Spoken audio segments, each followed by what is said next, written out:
Hello, my beautiful star, and thank you for joining this channel about, about Asia, about China, about life, about everything, and we'll see how it goes. But as a experienced Lao Wai, which is a foreigner in China, yes, I was actually looking not in the camera, and the reason is because I have this whole construction because I'm recording on my phone, and there is my laptop with mirroring so that I could at least see what I'm recording, because I'm not a professional YouTuber, vlogger, influencer slash whatever you call it.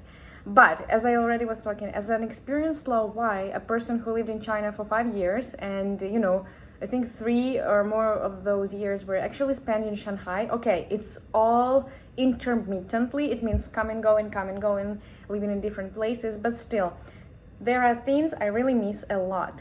And you know what? Some things that I'm gonna mention, actually, I know that because they are so convenient or they are so nice, it means that somebody actually paid the price. And I definitely get it. And that's when I realized that, it may be beautiful on the outside, but there is always a hidden side, and I get it.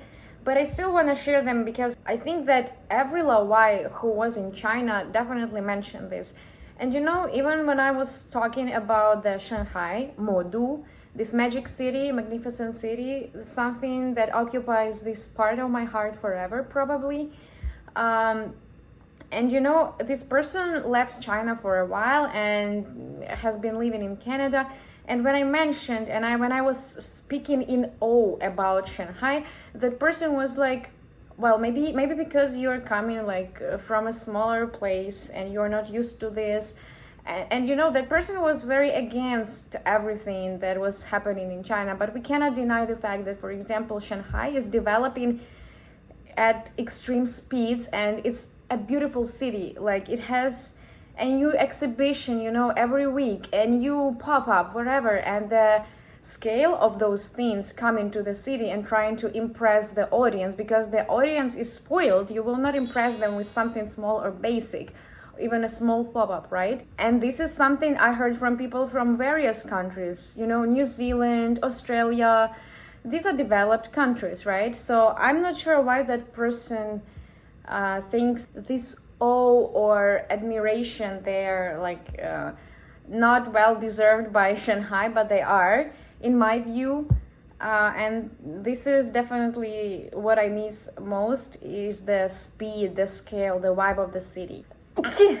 I'm sorry.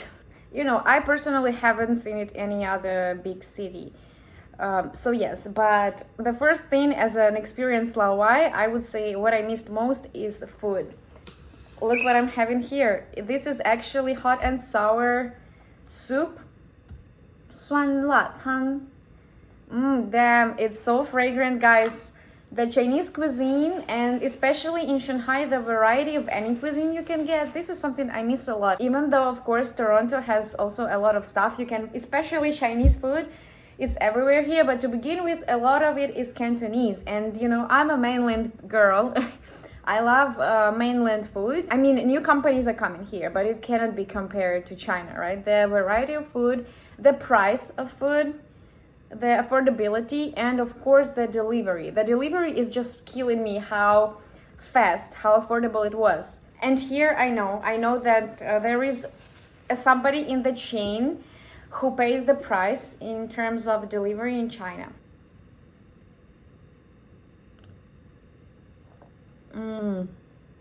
Guys, it's like a rebirth.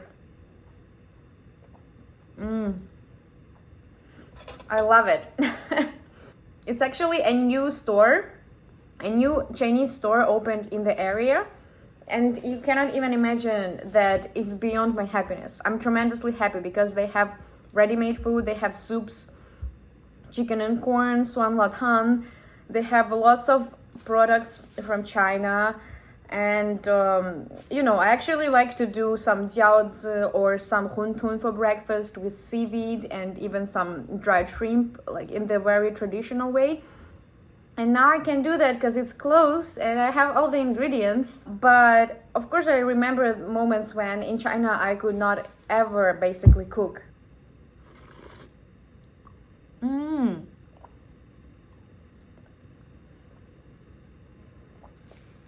Yes.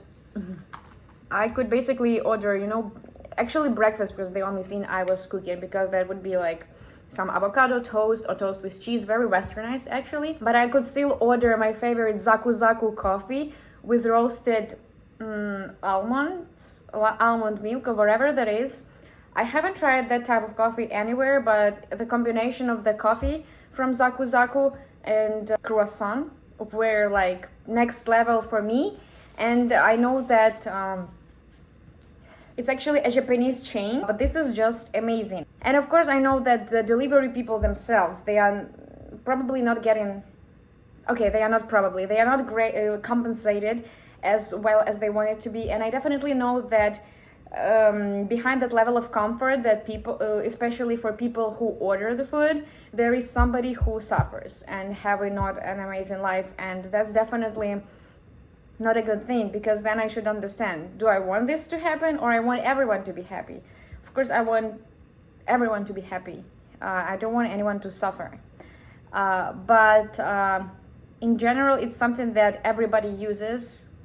And like even students, you know, they would still constantly order delivery even for boba tea, which is something like here, if especially just for myself or maybe me and my friend, I would never order it, because the service fees for all these apps are so expensive. It's like, it's just not worth it. I'm not gonna do it here. It's basically the same as the transition from constantly eating out to trying to cook more at home, because the prices here, especially if you live in downtown area in Toronto, for example, are much higher. And sometimes it's just not worth it, because I can cook this stuff at home, to be honest. So that's a huge transition. While in China, I could constantly go outside, I could try new places by myself, constantly, you know, exploring this food universe and everything. And here, definitely, it's much more limited. By the way, I have to be very careful while eating this soup in this shirt, because I don't want to say bye-bye to the shirt. This is actually also something that was happening in China. If you go to have noodles, don't wear anything light. It's most likely just wear a black t-shirt. That would be the best.